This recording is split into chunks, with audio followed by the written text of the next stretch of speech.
Hello everyone, I am recording this video today because I wanted to show you all this deck that I have. It's called the Sacred Geometry Oracle. It says Become the Architect of Your Life by John Michael Greer. It's published by Llewellyn. And this is a pretty large box. I mean, this is probably the largest box out of all of the decks that I have. It has 33 cards, a book, and tool storing space. And here is the back if you want to pause the video to read what the back looks like.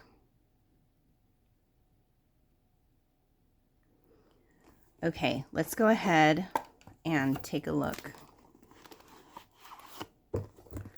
So there is a little pocket right here, I guess, for tool storage, is maybe that's what they're referring to, because this fits right in here and the book fits here, so there's like a little space right there. I guess you could put, I don't know I don't know what you could put in there, but there's the storage, I guess. Okay, let's see. So with the book it says Techniques for Geometric Transformation. Let's just take a look at some of the stuff that's in here before we. Here is the table of contents if you all want to pause the video to read that.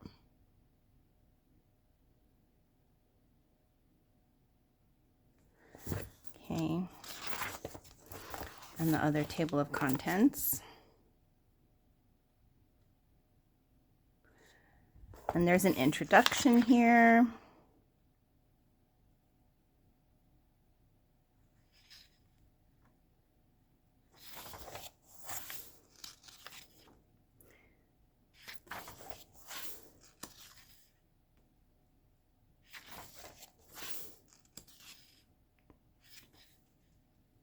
It also comes with geometric exercises, which is included in the pages to follow.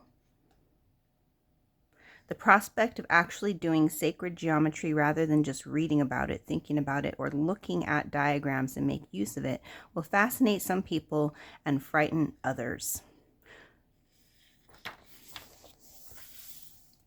So there's meditations. Each one has a meditation associated with it. Okay, the first circle. So this is where you get into the card. So it's got a picture of the card, which is kind of, you know, not that great.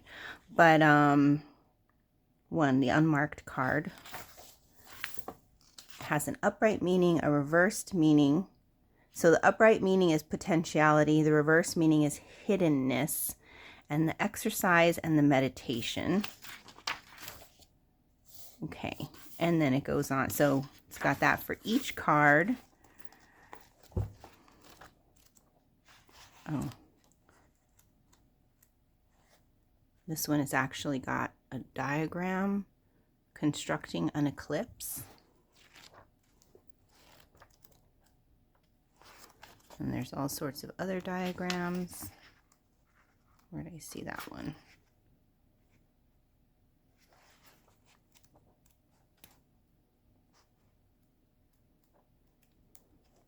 I have not used this oracle deck in any readings. Just because, I mean, it hasn't really called to me in that way. I received this deck in a swap group. So this is what the back looks like. It has the upright and the reversed. So you could, you know, shuffle it that way. And all right. And they're not in order because I have shuffled them. So we have 8, the equilateral triangle. This one says form, and then it does have the reverse meaning, which is limitation. So I do like that as far, because I'm an intuitive reader, and I often use tarot and oracle decks intuitively. I just go by kind of the impression that I'm getting from the card itself or the keywords that are on the card. So I would personally use it that way. Next, we have number 15, the dodecagram. Completeness. and complexity. Next, we have the hexagram, which says balance or conflict. The sphere says infinity or unknowability. The mnemonic expansion says expansion or excess. The circle says continuity or repetition. Square and diagonal says generation or consequences. The human canon says unity or diversity. The square says manifestation or inertia. The line says extension or separation. The double square says regeneration or risk. The dodecahedron says transcendence or transmutation. The pentagram says power or responsibility. The unmarked card says potentiality or hiddenness. The cube says stability or rigidity. Number 32, squaring the circle, says attainment or impossibility. Number 2, the point says beginning or commitment. 22, alternation says approach or imperfection. The tetrahedron says energy or disruption. Continuous proportion says correspondence or necessity. The octagram says cooperation or compromise. The spiral says unfolding or diminishing. Unity of primary roots says reconciliation or paradox. The quadrature of the circle says integration or isolation. The ellipse, the ellipse, that's what they were talking about earlier. The ellipse says flow or adjustment. The golden proportion says harmony or justice. The progression of roots says evolution or unexpectedness.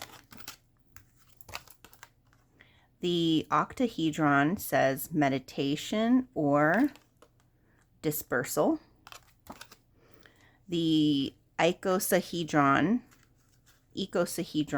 says receptiveness or passivity. The vesica piscis says union or encounter.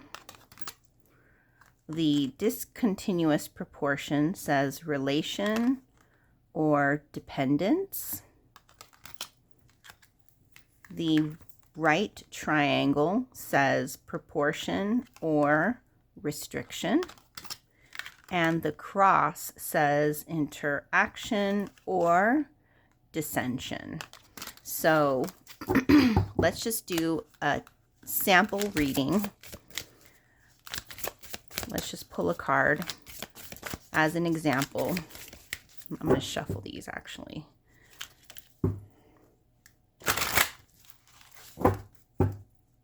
Let's give these a shuffle.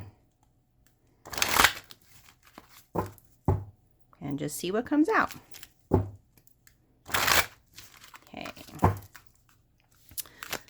A sample message, Spirit, please, for the collective.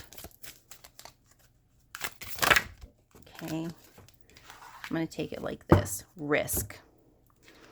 The double square. Risk. Okay, so the book says here, number 23.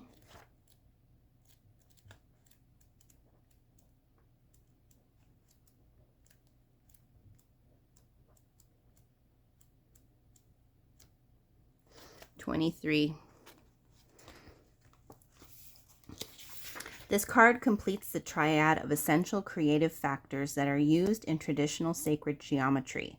Just as the Vesica Piscis of card 7 is the classic expression of the I don't know what that is, you guys. It's been a long time. Relationship. And the square and diagonal of card 20 provides a standard geometrical form of the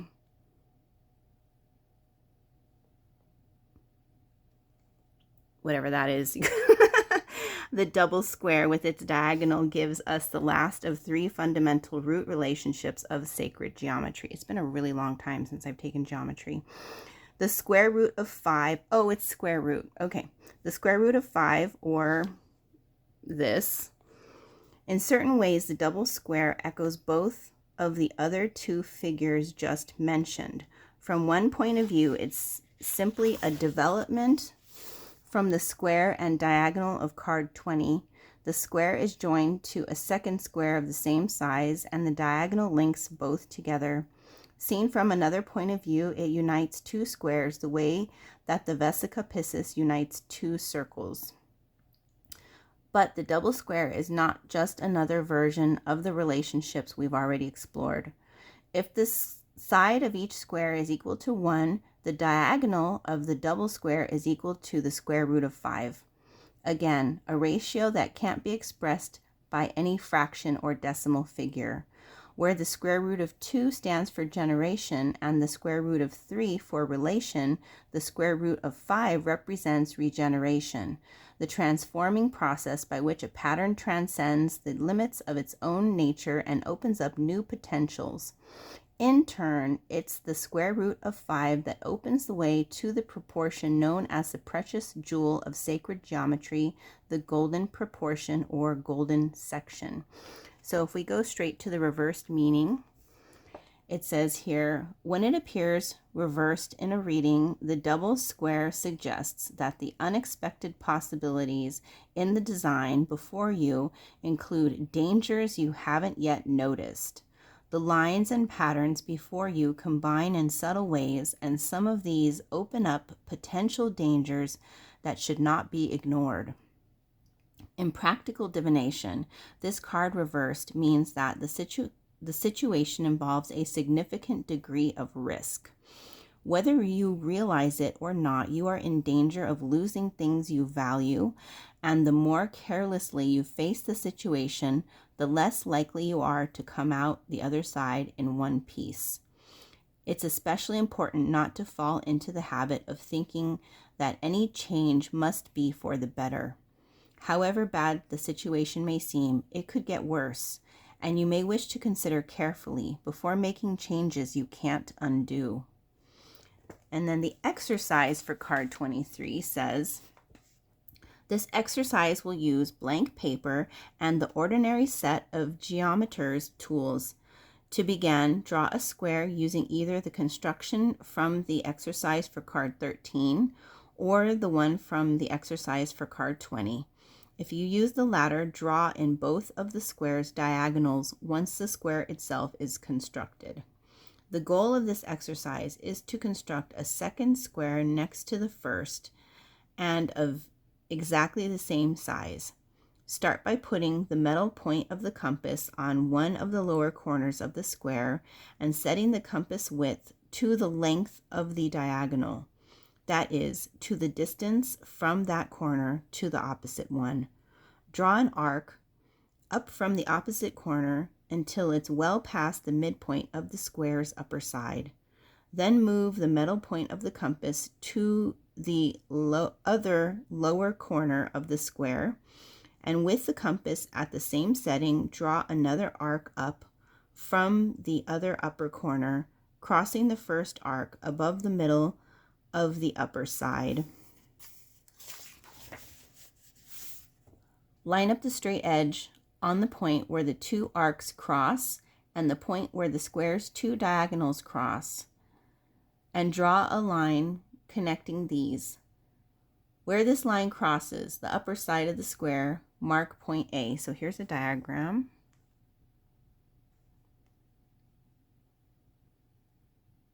That's very cool. Next, leaving the compass at the same setting, put the metal point on each of the square's upper corners in turn and draw two arcs of a quarter circle each in the space above the original square. It's not necessary for these arcs to cross each other. Then line up the straight edge on point A and each of the original square's lower corners, in turn drawing two lines which cross at point A and go out to intersect the two arcs you've just drawn.